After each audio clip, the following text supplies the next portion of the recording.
Hey guys, welcome back to the channel super ideas में आप सभी लोगों का एक बार फिर से स्वागत है। और आज है 19 जनवरी, तो उत्तराखंड की खास खबरें इस वीडियो में हम देखने वाले हैं। इससे पहले अगर आप लोग इस चैनल पर नए हैं तो चैनल को सब्सक्राइब कर लीजिए और साथ ही बेल आइकन को प्रेस कर लें, ताकि जैसे ही वीडियो अपलोड की जाती है उसकी नोटिफिकेशन आप सभी लोगों को मिल सके। शुरू करते हैं आज की वीडियो।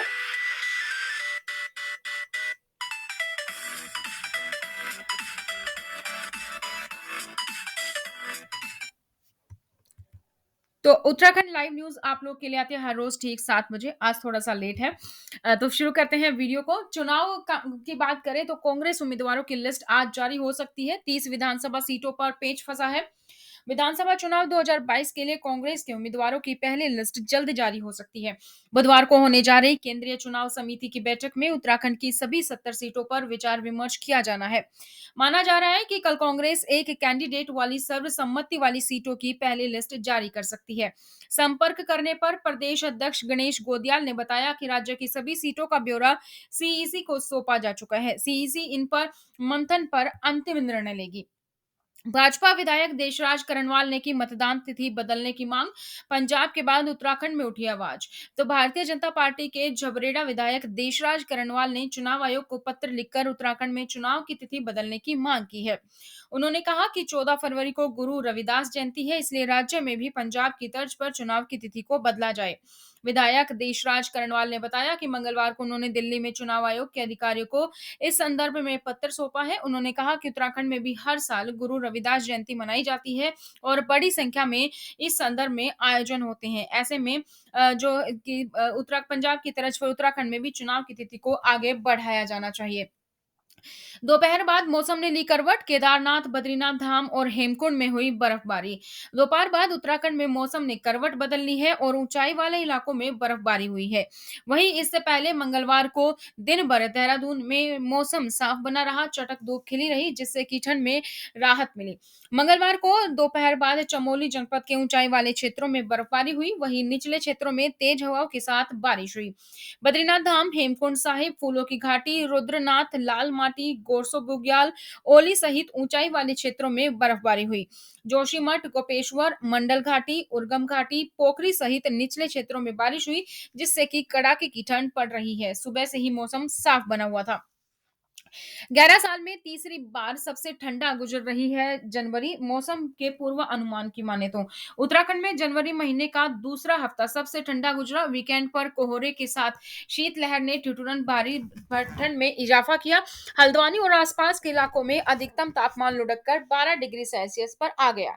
तो तीसरे हफ्ते की शुरुआत भी कड़ाके की ठंड के साथ हुई और इतना ही नहीं, 11 सालों में ये तीसरा मौका है जब जनवरी माह के दूसरे हफ्ते में कड़ाके की ठंड का सामना करना पड़ा। राज्य के पर्वतीय जिलों में 19, 20 और 21 जनवरी को बारिश और बर्फबारी की संभावना है। इस दौरान 2500 से 3000 मीटर से अधिक ऊंचाई वाले स्थानों में बर्फबारी हो सकती है। उत्तराखंड के मुख्यमंत्री पुष्कर सिंह धामी ने कहा है कि जब तक मंत्री हरक सिंह रावत बीजेपी के साथ थे, पार्टी ने उन्हें उचित सम्मान दिया। मंत्री रावत के बीजेपी से निष्कासन के एक दिन बाद समाचार एजेंसी एएनआई से बात करते हुए धामी ने कहा कि जब तक हरक सिंह रावत हमारे साथ थे, तब तक उन्हें उचित सम्मान दिया गया था। जब रिपोर्ट जानकी हरक सिंह रावत के कांग्रेस में शामिल होने की सामने आई है, तो पार्टी ने निर्णय किया है, उन्हें निष्कासित करने का फैसला किया है। हमने अपना फैसला ले लिया है, अब फैसला कांग्रेस को लेना है। बीजेपी से निकाले जाने के बाद हरक सिंह रावत ने सोमवार को कहा था कि राज्य में कांग्रेस पार्टी की पूर्ण बहुमत से सरकार बनेगी और वह कांग्रेस पार्टी के लिए बिना किसी शर्त के काम करेंगे। इस बीच उत्तराखंड के पूर्व सीएम हरीश रावत ने कहा है कि हरक सिंह रावत आधिकारिक रूप से पार्टी में शामिल नहीं हुए हैं। उत्तराखंड में 24 घंटों में मिले कोरोना के 4,482 नए मरीज, 6 की मौत हुई है। एक्टिव मामलों की संख्या का आंकड़ा 20,000 पार कर चुका है। सोमवार को 4,482 नए मामले सामने आए और 6 लोगों की मौत भी हुई है। और अगर हम बात करें सबसे ज्यादा केस, तो देहरादून जिले में 1687 केसेस हैं। भाजपा के टिकटों पर होगा दिल्ली में मंथन, जल्द ही घोषित कर सकते हैं प्रत्याशी। उत्तराखंड विधानसभा चुनाव के लिए भाजपा बुधवार देर रात या गुरुवार तक अपने प्रत्याशियों का ऐलान कर सकती है। बुधवार को दिल्ली में केंद्रीय संसदीय बोर्ड की बैठक में उत्तराखंड से भेजे गए नामों के पैनल पर मंथन होगा। इस बैठक में प्रधानमंत्री नरेंद्र मोदी, केंद्रीय गृह मंत्री अमित शाह और राष्ट्रीय अध्यक्ष जेपी नड्डा भी भाग लेंगे। प्रदेश भाजपा से प्रदेश अध्यक्ष मदन कौशिक, मुख्यमंत्री पुष्कर सिंह धामी और प्रदेश महामंत्री संगठन अजय कुमार भी बैठक में शिरकत करेंगे। प्रदेश अध्यक्ष कौशिक के मुताबिक पार्टी के कोर ग्रुप और चुनाव समिति में विचार विमर्श के बाद प्रदेश से केंद्रीय संगठन को सभी 70 विधानसभा सीटों पर पैनल तैयार कर भेजे जा चुके हैं। चुनाव आयोग की ओर से पंजाब में मतदान की तारीख बढ़ाने के साथ ही उत्तराखंड में चुनाव तिथि में बदलाव की मांग उठ रही है। विभिन्न संगठनों की ओर से आयोग से उत्तराखंड की भौगोलिक परिस्थिति और पलायन को देखते हुए मतदान के लिए रविवार का दिन और मार्च के पहले सप्ताह में तिथि तय करने का आग्रह किया गया है। जानकारों का मानना है कि उत्तराखंड में मतदान के लिए 6 मार्च का दिन उपयुक्त हो सकता है। चुनाव आयोग ने उत्तराखंड में मतदान के लिए 14 फरवरी का दिन तय किया है। इस दिन सोमवार है और जानकारी के मुताबिक फरवरी महीने में प्रदेश के चमोली, पिथौरागढ़, उत्तरकाशी कई जिलों में ऊंचाई क्षेत्रों में मौसम खराब होने से बर्फबारी की संभावना रहती है।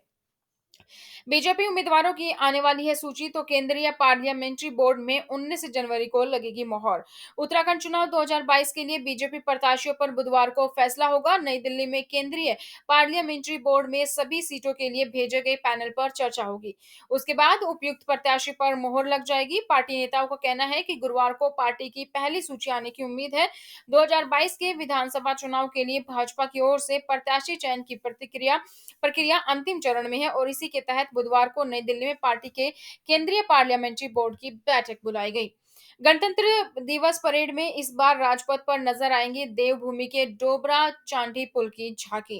गणतंत्र दिवस पर राजपथ पर होने वाली परेड में इस बार देवभूमि उत्तराखंड की झांकी नजर आएगी, जिसमें सिखों के प्रथम तीर्थ हेमकुंड साहिब, टिहरी डैम, डोबरा चांडी पुल, भगवान बद्री विशाल के मंदिर की भव्यता और दिव्यता को दर्शाया जाएगा। नोडल अधिकारी व संयुक्त निदेशक सूचना के एस चौहान के मुताबिक देवभूमि उत्तराखंड की झांकी में गुरुद्वारा हेमकुंड साहिब को सबसे आगे रखा जाएगा। इसके बाद टिहरी धाम बांध, फिर डोबरा चांठी पुल और उसके बाद करोड़ों लोगों की आस्था के केंद्र भगवान बद्री विशाल के मंदिर को दर्शाया जाएगा। कोरोना के तेजी से बढ़ते मामलों के बीच हल्द्वानी में शनिवार को बाजारों को पूरी तरीके से बंद रखने का फैसला लिया गया है। शनिवार को सुबह 11 बजे तक अति आवश्यक सेवाओं के लिए दुकानें खोली जाएंगी। सरकारी आदेश में यह भी बताया गया है कि नैनीताल जिले के घनी आबादी वाले हल्द्वानी में इस शनिवार से बाजार बंद करने का फैसला लिया गया है। सिटी मजिस्ट्रेट कार्यालय में व्यापारी नेताओं के साथ हुई बैठक के बाद यह फैसला लिया गया है और शनिवार को दूध, दही, अखबार सहित सुबह 11 बजे तक मिल सकेगा। वहीं गैस, पेट्रोल, डीजल, मेडिकल आदि की दुकानें पूरी तरीके से खुली रहेंगी। उत्तराखंड में 5वीं बार विधानसभा चुनाव होने जा रहे हैं। उत्तराखंड के इस महापर्व पर यह पहला अवसर होगा जब दिव्यांग और गर्भवती महिलाएं डोली और डंडी कंडी पर सवार होकर अपनी सरकार का चुनाव करेंगे। राज्य निर्वाचन आयोग की यह व्यवस्था मतदान प्रतिशत को बढ़ाने के लिए की जा रही है। सीमांत जनपद उत्तरकाशी के मोरी, भटवाड़ी और नौगांव ब्लॉक के सुदूरवर्ती बर्फबारी वाले बूथों पर मतदान प्रतिशत बढ़ाने की चुनौती रहती है, तो बर्फबारी के कारण अधिकांश मतदाता असुविधाओं के कारण मतदान केंद्रों पर नहीं पहुंच पाते हैं। इसमें दिव्यांग और गर्भवतियों को मतदान केंद्र पर पहुंचाना सबसे बड़ी चुनौती रहती है। यह है दोस्तों उत्तराखंड से जुड़ी हुई कुछ खास खबरें। इसी तरीके से हर रोज उत्तराखंड से जुड़ी खबर पाने के लिए चैनल को सब्सक्राइब करें, बेल आइकन को प्रेस करें, वीडियो को लाइक और शेयर करना ना भूलें। तो आज की इस वीडियो में इतना ही, फिर मिलेंगे। Thank you so much, bye, take care.